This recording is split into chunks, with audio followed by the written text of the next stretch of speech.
On this Sunday night, masks mitigate risk, but should they be mandatory again? As flu and RSV cases rise, experts say it's going to get worse. For those of us who are advocating for the mandate, it's because the crisis is here now. And Ontario's premier on the mandate debate. Democrats hold control of the U.S. Senate, the red wave that didn't pan out and what it means for Donald Trump's 2024 bid. Inflation and your pension. What's going to happen next year? What's going to happen the year after? Why retirees say payments are falling short.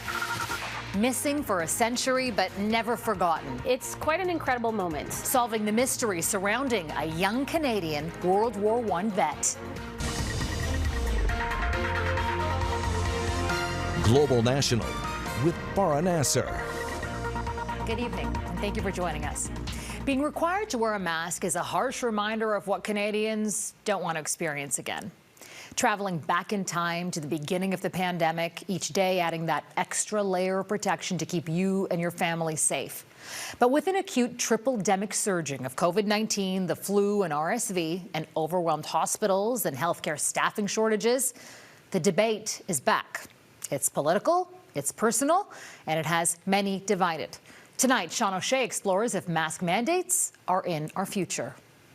With Canadian hospitals overstressed with more sick patients than they can handle, the rise of respiratory illnesses has the medical community and parents worried across the country. It's absolutely alarming, and it's urgent that we see, some sort of mitigation, because I can't imagine it getting worse at this rate. In Alberta just this week, more than 20,000 sick calls to schools in Edmonton prompted concern. And in Ontario, the chief executive officer of Toronto's Hospital for Sick Children has publicly asked that Ontario once again require masks in public settings. Other doctors agree with that idea. For those of us who are advocating for the mandate, it's because the crisis is here now in an attempt to do whatever you can to mitigate further spread. Pediatric intensive care units in Ontario are operating beyond capacity. Many doctors say masks are needed. The goal of all of this, and everybody agrees, regardless of whether it's a strong suggestion or a mandate, is to try and get as many people as possible to wear masks in indoor crowded settings. Masks are unpopular with a lot of Canadians right now. Not myself, not so much. No, I've become accustomed to not wearing a mask as of late. And given a choice versus being required to wear one, this man's opinion is a common one. If it was a recommendation at this point, I think I would probably not wear a mask. That's me personally. But Ontario's premier, making a political stop to announce he's extending a gas tax break, isn't ready to make that the law again. From day one, all the way through the pandemic, I've always listened to the Chief Medical Officer of Ontario. Dr. Kieran Moore is expected to announce a mask recommendation Monday. Nothing more. And Premier Ford told reporters hospital CEOs haven't asked him personally for a mandate. The 7 hospitals that I spoke to, CEOs, yes, do they want masking? No one told me they wanted mandatory masking. The call for governments to do more in the face of more respiratory illnesses is growing. We just need something. Right now, there's nothing at all. We're just navigating this on our own as parents and as families. The decision to require masks or take other measures may be based on medical recommendations, but ultimately they're political decisions and ones that provincial governments haven't been prepared to make yet. Farah. Sean O'Shea reporting. Thank you, Sean. And later in the newscast, we're going to look at how a strained healthcare system is also impacting vital treatments for cancer as the number of Canadians diagnosed with the disease grows. Prime Minister Justin Trudeau has announced nearly $1 million to help remove unexploded landmines and cluster bombs from across Cambodia and Vietnam. He wrapped up meetings today at the Association of Southeast Asian Nations Summit in Cambodia. He's now preparing for the G20 summit in Bali, where Russia and China are expected to be the key focus this week. Global's Mackenzie Gray is traveling with the Prime Minister and has more. Mackenzie. Farah, the ASEAN summit in Cambodia has come to an end, but the Prime Minister's next Asian challenge is just beginning. How to handle China at the upcoming G20 in Indonesia. Trudeau will be seated beside Chinese President Xi Jinping when the summit starts Tuesday, which could be a little bit awkward. After Global News reported, CSIS told the Prime Minister that China allegedly interfered in the 2019 election by spending nearly $250,000 to fund 11 different candidates, a topic Trudeau wouldn't commit to bringing up. I want to come back to the question and drill down on Xi Jinping. Are you going to raise this specific issue with him? As always, I will raise issues of human rights, issues of matters that preoccupy with Canadians with any and all leaders that I engage. No clear response from Trudeau on how to handle China, but a different tone from U.S. President Joe Biden, who's set to sit down with Xi on Monday in a high-profile meeting. I know him well. He knows me. There's no, we have very little misunderstanding. We just got to figure out where the red lines are and what are the most important things to each of us. Finding red lines on issues like Ukraine, a subject that's set to dominate the discussion in Bali. The Prime Minister backed up Canadian Foreign Affairs Minister Melanie Joly, saying he wouldn't meet with Russian Foreign Minister Sergei Lavrov at the G20. I have a strong suspicion that the Russian representative will not like what he is going to be hearing from a large number of us at the G20. Some of those countries likely to join in criticizing Russia are the newly elected prime ministers in both the UK and Italy. And sources tell Global News that Justin Trudeau is expected to meet with both of those leaders on the sidelines of the G20. Farah? Mackenzie Gray reporting. Thank you. In the U.S., Democrats have retained the Senate to define polls and predictions that the Republican Party would sweep in a red wave for this year's midterm elections. Last night, votes for the Senate in Nevada came in, giving Joe Biden and his party the 50 seats needed to maintain control. And while votes for the House are still coming in, the balance of power will be more evenly spread than anyone predicted. Jennifer Johnson reports. The battle for the U.S. Senate has been decided after Senator Catherine Cortez Masto squeaked out a win in Nevada. Democrats now hold 50 seats. Any tie vote will be broken by Vice President Kamala Harris. To all Nevadans, whether you voted for me or not, I will always fight for you. Cortez Masto was considered the most vulnerable of the Democratic candidates in a state where gas prices are some of the highest in the nation. Voters were concerned about inflation, but also other hot-button issues like abortion rights and gun control. This election is a victory and a vindication for Democrats, our agenda. This was the most successful midterm elections for Democrats in 24 years.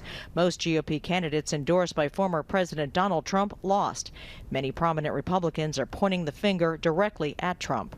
His influence was always going to wane, and I think the disastrous outcome on this past Tuesday, much of it his responsibility. Good news for President Biden, as Trump is expected to announce his candidacy for president Tuesday, although some Trump insiders are encouraging him to wait and let the furor over the midterm losses die down.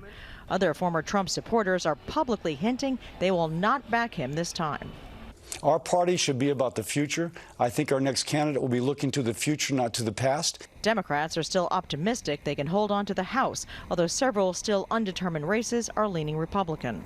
Whatever the outcome, we're on the path to taking our country to a better place than was being dragged down by the other side. The final Senate race in Georgia between former football star Herschel Walker and Senator Raphael Warnock will be decided in a runoff election next month. But the surprising Democratic wins so far are a clear sign the so-called Republican red wave never materialized. Jennifer Johnson, Global News, Washington. An explosion in central Istanbul on Sunday afternoon has killed at least 6 people and injured dozens of others. The bomb went off in a popular shopping and tourist district, sending hundreds of people running in fear. Immediately after the explosion, the Turkish government imposed a media ban on reporting and asked citizens not to spread misinformation online. No group has claimed responsibility for the attack. After those scenes of pure happiness in war-scarred Kherson following Russia's retreat from the strategic southern port city, Ukrainian authorities have imposed a curfew now. Security is tight and travel in and out of the city has been restricted. Ukrainian troops arrived in the center of the city on Friday after Russia abandoned the only regional capital its forces captured since Moscow's invasion began.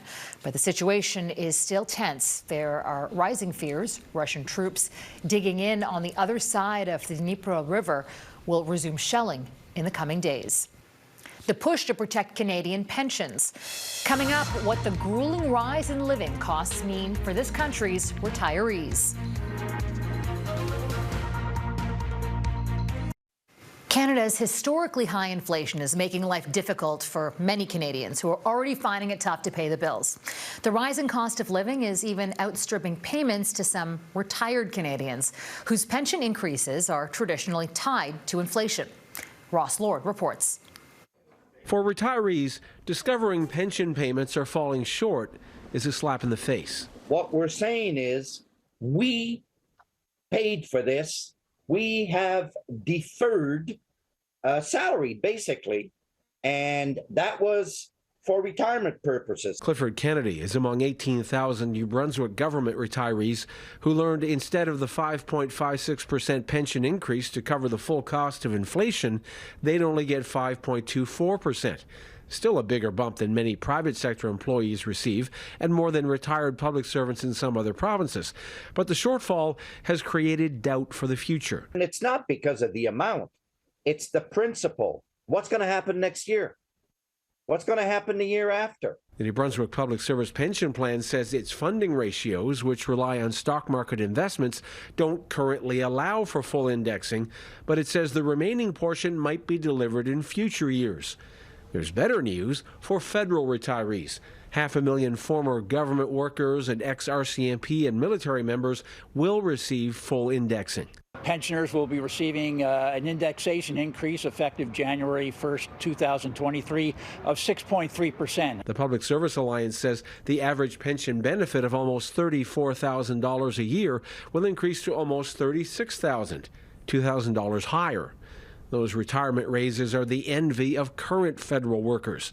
They are in a contract dispute with the government because a wage increase offer of 2% is nowhere close to inflation. The higher cost of living casting a long shadow for workers both active and retired. Ross Lord, Global News. Cancer is a debilitating disease widely known for its tragic consequences. And there's a new report that shows the number of Canadians living with and surviving cancer has now reached 1.5 million. That's up from 1 million a decade ago. Experts say medical advancements have helped with earlier diagnosis and treatment, but there's a concern that Canada's strained healthcare system is setting back that progress. Jamie Morocker explains. Harji Kaur was just 32 years old in 2019 when she was given a terrifying diagnosis, a rare form of blood cancer that had progressed to stage 4. I thought it might be some kind of infection, something, but I never thought that it would be cancer. According to the Canadian Cancer Society's first long-term prevalence report, at the beginning of 2018, an estimated 1 in 24 people in our country were living with or were survivors of cancer. And this is due to both increasing incidence or the number of people being diagnosed with cancer, which is increasing due to our aging and growing population, but also improvements in survival, with more people expected to survive their cancer diagnosis. The report found about 60% of the patients were still alive after 5 to 25 years. Doctors credit early diagnosis, new treatments, and research. But resources aren't keeping pace with advancements, and access to care is increasingly difficult, stretched thin in part because of COVID-19. Currently, we are working through, if you like, a queue of people who are just now having cancers diagnosed or just now initiating their treatment because their diagnosis was delayed. Without investments and supporting policy, advocates warn the backlog will worsen. We need support from our federal partners. This week, health ministers from across the country requested a boost in health funding from Ottawa. Cash the federal government says could come, but with conditions. Now 35, Kaur is one of thousands of patients whose treatment was impacted by the pandemic. Things were delayed, treatment was delayed. Eventually, she received a stem cell transplant. And while a recent scan showed no sign of the disease, her need for care continues. Things have changed a lot after cancer, right? I'm not the same person. This is my new normal. And one she hopes our healthcare system can keep up with. Jamie Morocker, Global News. Margaret Brooke's lasting legacy ahead, the inspiring woman and namesake behind a ship protecting Canada's north. Canada's presence in the Arctic is heating up as the region's warming climate changes the course for future maritime patrols. Earlier this year, HMCS Margaret Brooke set sail to Canada's far north, but the ship made history long before that. Our Jeff Semple spent time on board the new icebreaker, and as he reports, Margaret Brooke's story inspired a generation of Navy personnel to follow in her footsteps. Even before she set sail for the first time this year, this Arctic patrol vessel had already made history. The first Royal Canadian Navy ship to ever be named after a woman, HMCS Margaret Brooke. I think that the ship in itself is a really important symbol for Canadians. Margaret Brooke was a nursing sister with the Royal Canadian Navy during the Second World War, and the story goes that she was treating an Irish patient in hospital, and as a thank you, he gifted her a 4-leaf clover for good luck. In October 1942, Brooke and her friend Agnes Wilkie were aboard a ferry off the coast of Newfoundland when it was struck by a torpedo from a German submarine. There was no lifeboat for her or Agnes, and the ship sunk very quickly, within about 5 minutes, I understand. And so when the ship sunk, she went down with it. Brooke's nieces say their aunt tried desperately to save her friend, but couldn't. Incredibly, Brooke clung to an overturned lifeboat and was eventually rescued. In her pocket, she discovered she'd been carrying that 4-leaf clover. She said she felt the reason she survived was the 4-leaf clovers in her pocket. Brooke became the first Canadian nursing sister to be made a member of the Order of the British Empire. The Ardath, Saskatchewan native spent 20 more years with the Navy, rising to the rank of sub-lieutenant. After retirement, she earned a PhD, becoming a scientist and university professor. Then, on her 100th birthday in 2015, Brooke heard the news. The Navy was naming a new icebreaker in her honor.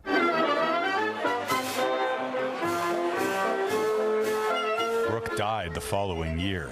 Her family attended the ship's official commissioning in her honor.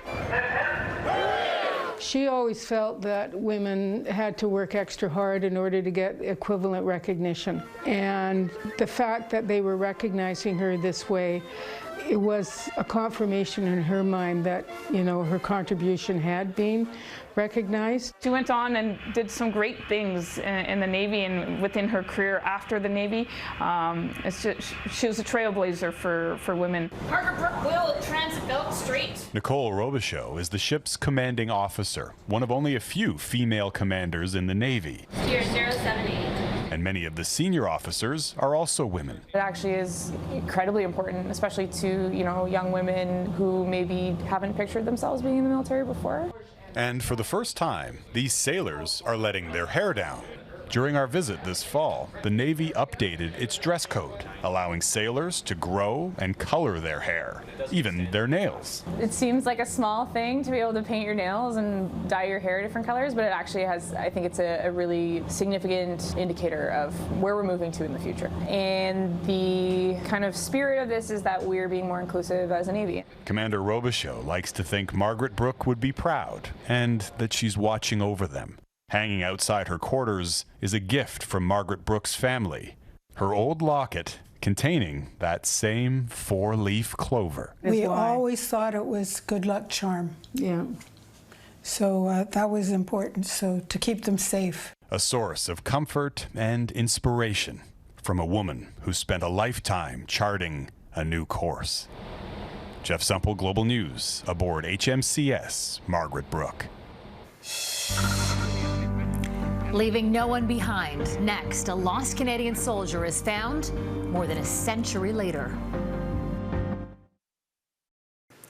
As we honor Canada's war heroes this month, we also remember the many fallen soldiers who were never buried in marked graves. There are more than 27,000 Canadian service members who are still considered missing from the First and Second World Wars and the Korean conflicts. But as skeletal remains are discovered, there's a team of forensic anthropologists who are piecing together who they were and where they came from. Heather Yorks-West has a story of one young man from Calgary who went missing more than a century ago. There were just a handful of clues to start with, including damaged artifacts discovered alongside human remains in France during the summer of 2017. The site of a bloody battle, this was a young soldier who had died during the First World War. But the big mystery, who could he be? Dr. Sarah Lockyer is the forensic anthropologist in charge of finding out. The process really begins when we're told that a discovery has happened. Canada suffered heavy losses here in the Battle of Hill 70. 10,000 soldiers dead over just 10 days. With more than 1,300 still unaccounted for, that's where Dr. Lockyer began, with a list of potential names for this unknown man. We're able to start narrowing down the list of potential candidates that's linked to the biological data, especially things like age and height. Dr. Lockyer began to suspect these remains belonged to a man who had enlisted in Calgary. A DNA test confirmed his name. There are no known photos of Private Harry Atherton. Born in England, he lived for a short time in McBride, BC. He was wounded first in 1916 before returning to battle.